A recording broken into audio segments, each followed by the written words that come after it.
میں حضرت یہ رمضان شریف ہی تھا، یہ سیالکوٹ میں ایک جگہ کو روزہ تھا، پہلا روزہ نا، بڑے میرے اچھے دوست انتقال کر گئے حضرت جی. تو ایک میں نے بندہ دیکھا تو اس کے ساتھ نا بچیاں تھیں دو چھوٹی چھوٹی، اور بڑا گرم موسم ہے، لیکن اس نے پوری محفل سنی. پھر ظاہر ایک امیر آدمی کی افطاری تھی، بڑے اچھے لوازمات تھے حضرت. اس بندے نے بھی روزہ کھولا، بچیاں لے کے چلا گیا.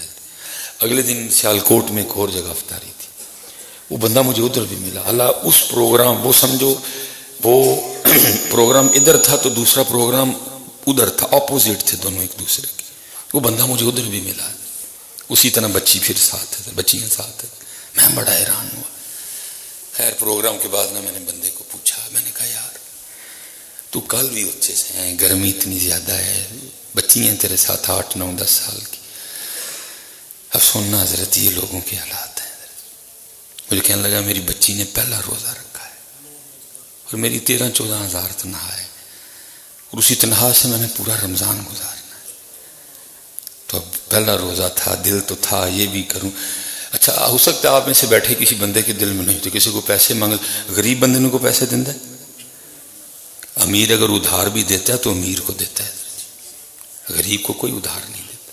اللہ حضرت یاد رکھنا، میں کسی دھوکے باز کی بات نہیں کر رہا، لیکن یاد رکھنا ادھار دینے پہ ڈبل ثواب ہے.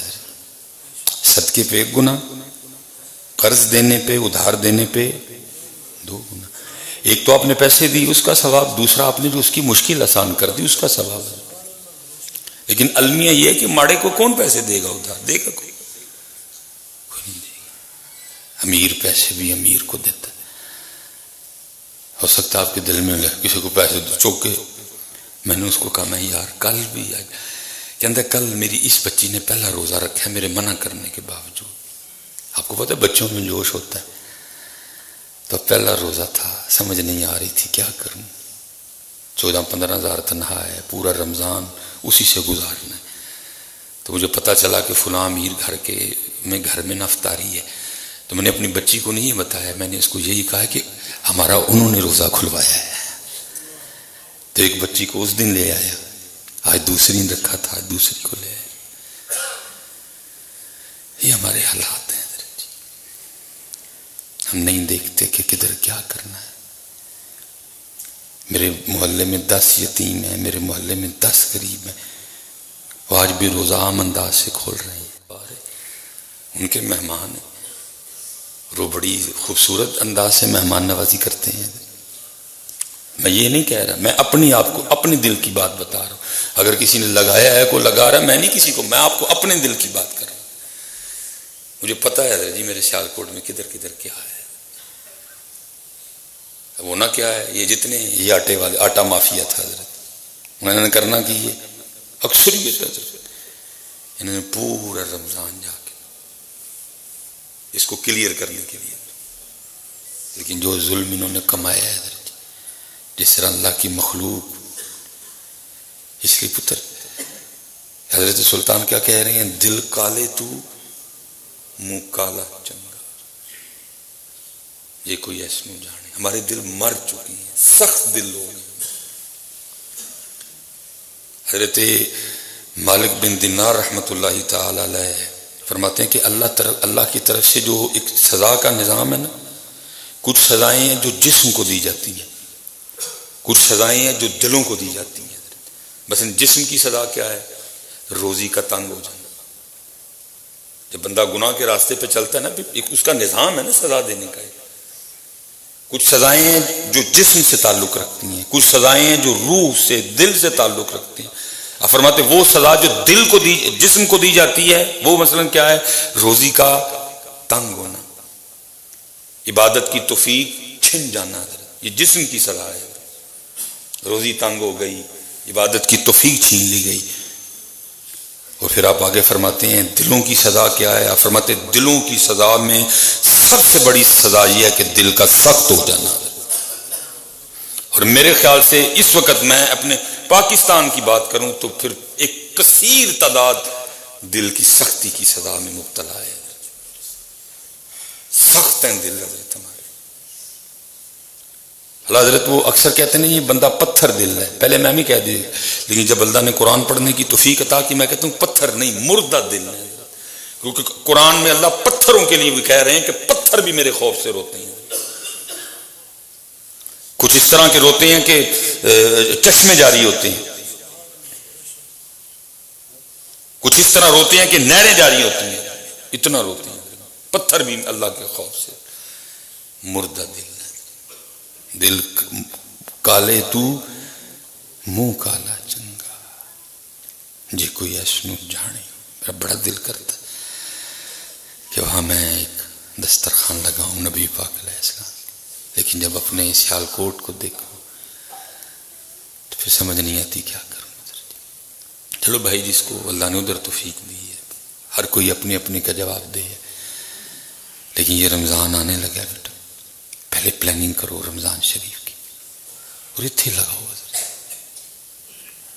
پھر ایتھے پہلے لاؤ تو پھر اتھے بھی لا لو، تو جی ایتھے نہ لایا ہے تو صرف اتھے ہی لایا ہے۔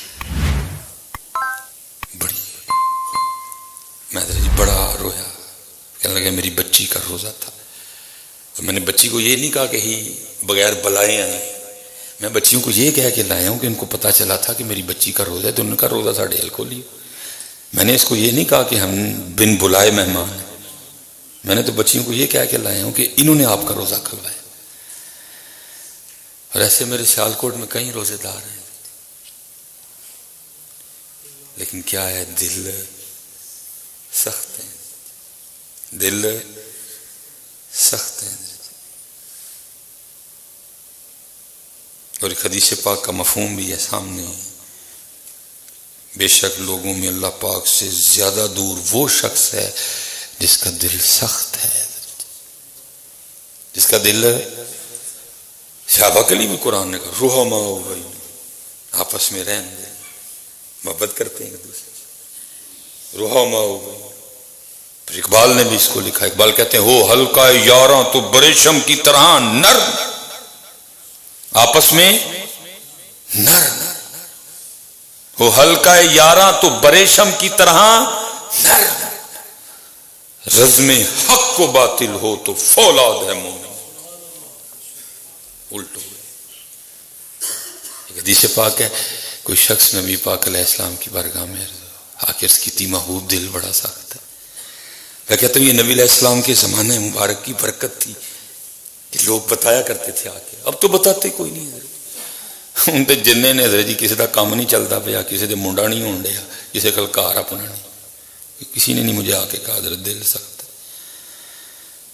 میری بھی حضرت 39 سال پوری ہون لگی، 40 میں بھی آن لگا،